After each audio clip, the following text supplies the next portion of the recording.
Hello ladies and gentlemen, welcome back to another Spellweaver video. This isn't one of my normal, recording and posting days, but today we got an important patch, version 0.67, and I wanted to talk to you about it. Now, the major things that we got in this patch, aside from a couple of AI bugs, so that the AI doesn't destroy their own totems and they don't try to make you discard when you got no cards in hand, something a player, would never do. They also introduced Spellweaver trials and crafting. Now, this video is going to be about crafting. I probably will be doing a trials video later. I'm waiting for them to stabilize their servers, because as we all know, the servers get a little wonky when things like this occur. Big patches come out. They fix one thing, it ends up just breaking another. That's how game development goes. So today we're just going to be taking a look at crafting, partially because of the server issues and partially because I suck at draft. I legitimately do. I think the most amount of wins I got in Hearthstone Arena was 4 out of 12. So I'm pretty I'm pretty bad at it. So we're gonna just go on ahead. We're gonna take a look at the Spellweaver crafting system, and I'm gonna complete my collection right in front of all of you on film today. Well, at least before the open beta resets everything. So how it works is, in order to craft a card, you just go to your collection, you pick a card that you want to craft, and you go to crafting. Now, how this works, and it's far different from any other crafting system I've ever used in any of the online or the digital card games I've ever played. It's going to use the basic shrines, the primary shrines, as the currency for crafting. Now, what makes it special is the fact that you can actually get crafting materials, or binding materials as it's called in this game, from the actual packs and from starter decks. Now, I've seen it worked out to where it's going to be most efficient for people to buy starter decks when the reset happens and everyone doesn't have a massive complete collection pretty much. So how it works is each rarity has its own binding cost, and I'll get to that in a second. But the first thing I wanted to show you is the fact that you craft order cards with order shrines, you craft nature cards with nature shrines, yada yada, etc., etc. But what's really cool is you can see how here I have 202 nature shrines, but only 139 Dominion shrines. Now imagine these numbers are a lot smaller, like when we hit open beta. But so I say I have a lot of one kind of shrine, but not a lot of another. But I need a whole bunch of Dominion cards. For instance, I can take some of my nature shrines. Oops, that's not what I meant to do. Hit the convert button, and then I can convert 2 nature shrines into 1 order shrine. So I can, if you're getting a whole bunch of nature shrines but not a lot of other shrines, you can convert them into shrines that you do need. So that's really helpful. So I'm going to go into the values here real quick. First off, I'm actually going to craft the Lost Legion Spearman. I'm going to craft, 4. Now, every uncommon costs 5 shrines to copy, and returns 1 shrine when you unbind them. So there's crafting, and then there's unbinding. Unbinding turns them into shrines. So it's 5 for a common, 5 for a common, 1 to get back from a common. Every one of these values returns, unbinds for 1/5 of its crafting cost. So I'm actually going to just go ahead and craft there. I now have a play set of Lost Legion Spearmen. But going into it next, let me just do this. Uncommons. Uncommons will have a crafting cost of 10 shrines and return 2 shrines. Again, they return 1/5 of their crafting cost. Oops. Let me see. Rare. Let's see. Oh, right, duh. Rares have a crafting cost of 50 shrines and return 10. So, if you're thinking about it, every rare you unbind is a uncommon that you can craft without any other amount of anything.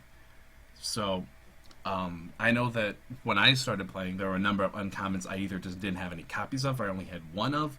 So, since we get a rare in every pack, and a number of them in starters, it should be easy to complete pretty much everything common and uncommon, and most of the rares. Now, the last rarity, obviously, is the epic. And the epic, some might say this is a little high for crafting cost. It's 150 shrines, but they return 30.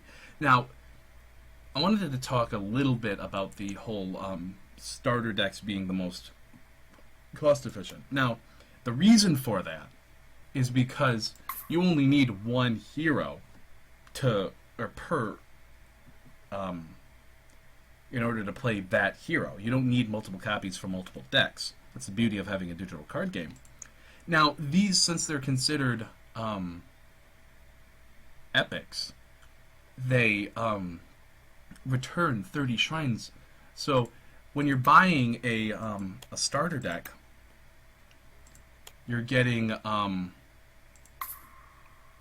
somewhere around 20, 25 shrines, I believe it is.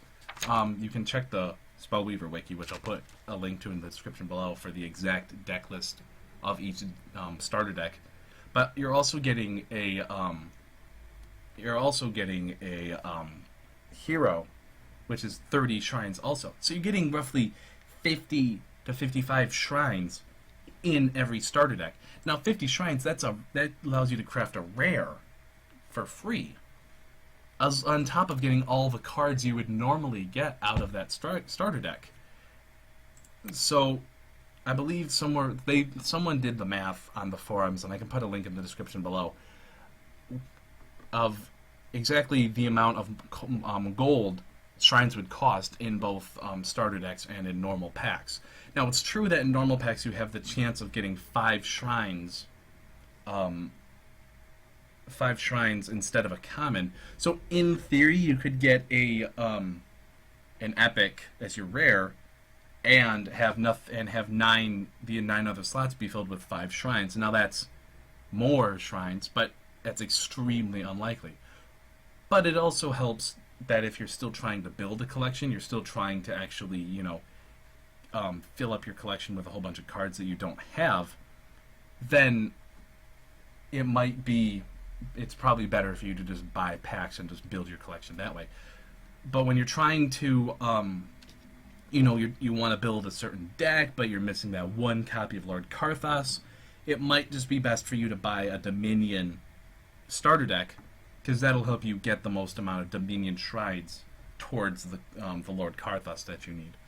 And really, that's going to do it for me, guys. The only other thing I wanted to do is I wanted to quick unbind everything to get me that 1,997 shrines. Now, quick unbind, it's going to unbind every card that you have more than 4 copies of. You're going to see that my collection, I have 52 militia, 22 musketeers, 35 sun-blessed priests. I'm going to unbind all of them, and we're going to, and it's going to leave me with just 4 of everything. So I'm going to hit quick unbind. And yeah, you saw how I just got, oh, did that not do what I thought it did? Nope. So I now have 2,174 order shrines, and I'm, generally just around 150 or so in the rest. But again, now I can just be, I need more Dominion shrines. So let me just convert a bunch of those. Let me just go up to about 200, and boom, there it is. Now I have much more Dominion shrines to craft with, although I don't really need to. Oh, the other thing I did want to do was craft the one card I didn't have a complete collection of. which is Grand Reunion.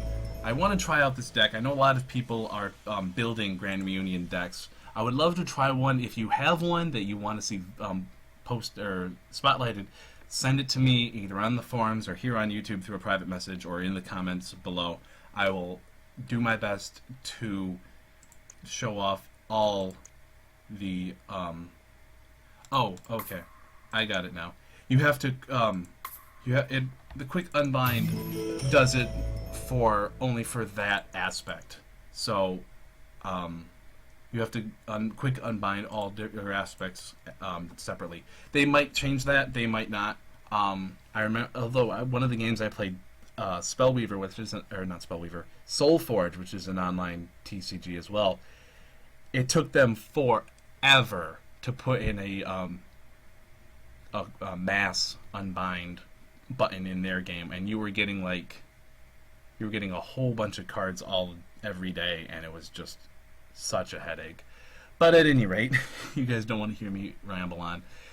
I just wanted to do this quick video to explain crafting, because it's been one of the things that people have been asking for and asking for and asking for on the forums, and the day is finally here that we have it. I will be doing a trials video down the road. I'm just forewarning you guys now that I suck at draft, but hey, maybe Spellweaver is the one game that I shine in when it comes to the draft format. But at any rate, if you like the video, comment, subscribe, hit that thumbs up button. Again, you help me build my channel. Spellweaver gets more popular, more people play it, and you know, the bigger the game gets. I want to mention, and I'll mention it in a couple of upcoming videos too, I have some beta keys that I'm not using. I've sent them around to everyone I know who wants to play. So I have, I think, 7 or 8 that I'm not using. So if you are watching this video and you don't have a beta key, you want to get into the game now, or you have a friend who really wants to play, message me. I'm Boltor on the Spellweaver forums, and I'll post a link to the Spellweaver forums in the description below. Or you can message me here on YouTube. They will be first come, first serve. So if you if you're watching this video a month or so down the line, of course a month or so down the line, it'll be an open beta. You won't need the keys. But just because you hear me say I have beta keys doesn't mean I still have beta keys. If they go quickly, they go quickly. So those people who are eagerly awaiting my video, will have first dibs. So that's going to do it for me, guys. May the cards rise to meet you and bring good RNG to your enemies' enemies.